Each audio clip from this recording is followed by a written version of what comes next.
When it comes to ARK, tech bunkers play a major new role in base building for PvP servers, so we proudly present top 3 PvP tech bunker full base designs on ARK Survival Ascended. Now coming for our first design, we have this layout. Now this layout is a just giant cage tower that is around the tech bunker. It blends in pretty well, but for a base, I honestly think that these tech bunkers are a lot better than a regular base in my honest opinion, just because of things that you can do like this. So if like all of the rat holes are taken, all of the caves are taken on your server, this definitely does make for a pretty phenomenal base spot. I was very hesitant at first about these things because I was like, I'm not a fan of it.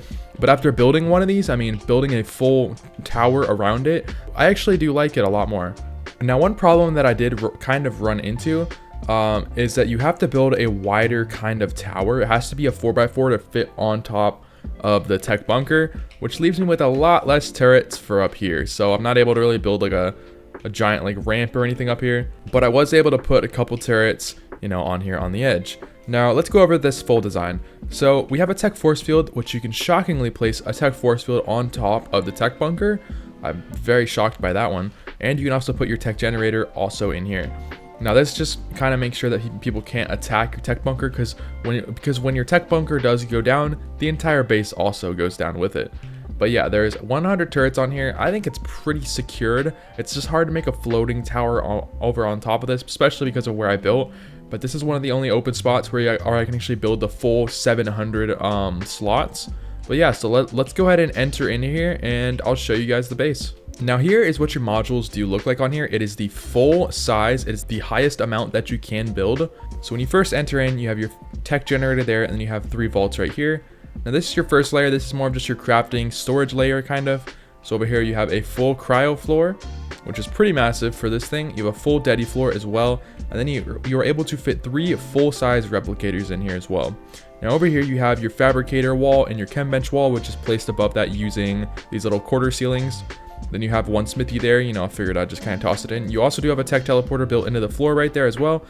Now let's go up to the second layer. Now coming up to your second layer, I just kind of spam this area off with vaults, because if you're playing on a unofficial server, for the most part, you're gonna kind of just be transferring out of the indie forges, so you don't really need any access to them.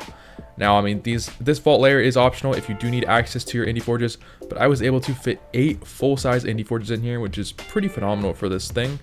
Now let's go up to your third layer. Third layer is more of just kind of extra storage. You got a vault here, you got yourself a grinder, cooker, grill, some refrigerators, and that is it for this layer other than some beds. You also have some excess room. I didn't really know what to do with all that, so I just kind of left that blank. But yeah, you do have quite a bit of room left down here, and you can build on top of the replicators over there as well. All right, so here is your fourth layer. You have a full vault wall, and if you thought that there was 1 vault, it is not 2, but 3 full-size vault layers. They are all the same as this bottom layer. I'll show you. It is 3 layers down here, 3 layers up there, and 3 layers up top. Now I just kind of left this area open because this is a nice little hatchery area for you to just kind of raise up some dinos. You have 3 egg incubators, a feeding trough, and then I went ahead and just put your tinker desk up here. Didn't really know where else to put it. Now, as you can see here, it is just more vaults. Just to show you guys, I mean, it's pretty much just a copy and paste. Yeah, I mean, that's about it for this one. This is the biggest size tech bunker that you can build, and it is extremely expensive to build this one, so it's totally up to you. But if you're up for it, it does make for a pretty nice compact base. This video is sponsored by Mitra 9. Mitra 9 is a non-alcoholic supplement that quite literally makes you feel good. These drinks give you a high but without the impairment. They have a ton of great flavors, my favorite being root beer. If you're looking for a new drink to replace your coffee in the morning, Mitra is the way to go. Simply go to mitra9.com and use my code OUTCAST for 25% off your entire order. Now, back to the video. Alright, so now we have a bit of a different kind of style. The exterior is about the same, except this time I have it floating. So this is a floating internal. All that this is, if I can find it, is these. It is tech cellar doors. So basically what you do is you just get your tech cellar doors and build a path out here, and it connects onto here, and then you can do that around this entire thing. So basically if one of these things drops, the entire tower will still be up until the very last one drops, pretty much. So it's pretty overpowered there. But yeah, so here's your tech bunker down here. Here's about 100 turrets. I didn't place all 100 down, but you know. Now when we come in here, we do have the same force field, the same tech Jenny right there as well. Now let's go ahead and enter. All right, so when you first enter into here, you can see it's a very, very different design. You know, you have your main way of teleporting in and out right here. I don't know why I put 2 teleporters down. I'm just now seeing that. Sorry about that. But yeah, we have a full cryo floor that spans across this entire first area. It spans about 3 foundations wide. And then the rest of it is a deady floor. So your entire other side is a full deady floor to just to access storage. You have your 3 replicators again. You have a full chem bench crafting area right here and a full fabricator crafting area right here. Now when you come over here, also I did notice that for some reason you get stuck in the cryo fridge floors now. I don't know why. That did not used to happen. Kind of weird. Now on each sides you have 2 smithies, just as you know, as some extra crafters if you don't want to use your replicators. And then over here on the corners you have your 2 ramps which lead you up to your second layer. Now up on your second layer you have a cooker, grill, refrigerator. You've got an indie grinder, a couple vaults right there, a full vault storage area right here. You got your refrigerators as well on that second layer. And then there's another ramp that goes upstairs.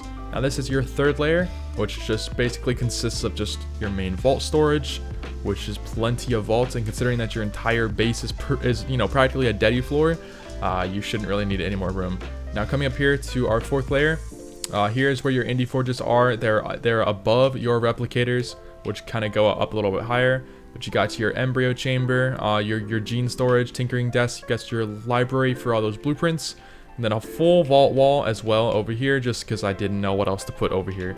Now coming up to our final layer, almost final layer, this is our full hatchery. Now you got your 4 egg incubators, some refrigerators for those eggs, feeding troughs, as well as full access to your indie forges right here, which you shouldn't need to access if you're on a boosted server, you know, with like S+, well, not S+ anymore, but you guys know what I mean. Then up here is just excess storage for, you know, just raising some baby dinos. So I think this is honestly a better layout than the last one that I showed. I like this one a little bit better. It's more, this one more kind of suits me about how I would build this. And sadly, we can only build 9x9s with these. So if you could build any bigger, I'd build a much bigger base in here. But for the room that we have, I think this is a pretty good design. Alright, and then we have this design. Now, this design is completely different than the other 2. I went ahead and just built a completely different style.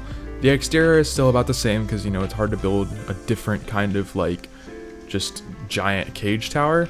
But this one is a little bit different. I kind of spaced out the turrets better, so you have a lot more turrets on the ground, a lot more turrets above as well. So yeah, as you can see here, I mean, it's spaced a little bit better. A lot of you guys should like that as well.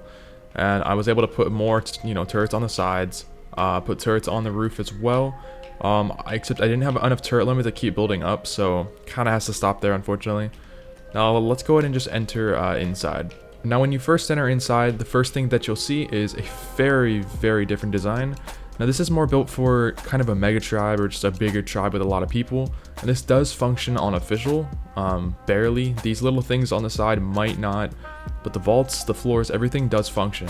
So you have a little bit of a cryo floor here. It's up to you if you want to build it bigger. I just kind of left it that size. And then you have a full size deady floor right here in the ground. You also have 3 replicators above, which are being hovered using, you know, pillars. And then right here you have chem benches and fabricators that are being used by just hovering above with these little quarter walls, which are placed down first, then the vault is snapped over it. That does work on official, but you got to get your snap points right. Now that's it for this first layer. Oh yeah, one more thing. You have your generator right down in this box. It fits perfectly down in there. But that is it for this first layer. Now let's go to the second layer. Now your second layer, you just got some library storages for just blueprints and stuff. A little bit of excess room around the replicator. I'm not really sure what to do with it because it's a 1x1 like radius. You also have some extra vaults here just for a little bit of extra storage. Now up to your third layer, this is your refrigerator layer, you know, your cooker, your grill, all that good stuff. Just a couple extra vaults and a couple extra refrigerators. This next layer is another just vault layer. I mean, it's hard to really know what to do with most of these layers because, you know, all your stuff is already down there. But yeah, here's just some more vaults. And coming up here is more of like an extra space for you guys to just do like whatever you really want with. But you got your grinder, then you have your indie forges, which are hidden behind, which I'll show you here in a second. And you got some vaults as well. Now this is kind of used as just like a breeder area just to kind of keep some dinos that are raising up, as well as this top area. So yeah, here's all your indie forges that are hidden back here, which are directly above the replicators. You got your egg incubators there, you know, your cryo fridge, feeding troughs, your refrigerators over here, some more area to raise dinos, and then your final layer, which is up here, which is again another room to also just help raise some dinos. So quite a bit of room for raising, quite a bit of room for storage, and literally every single thing that you're honestly really going to need for a base is down here on this first layer. I mean, as long as you just kind of walk around here, I mean, you got everything that you'll ever need, and then you can just transfer from your Indy40s down here. But yeah, pretty basic design. But yeah, anyways, that's it for today's video. Hope you guys did enjoy. Don't forget to leave a like if you're new and hit that subscribe button, and thanks for watching.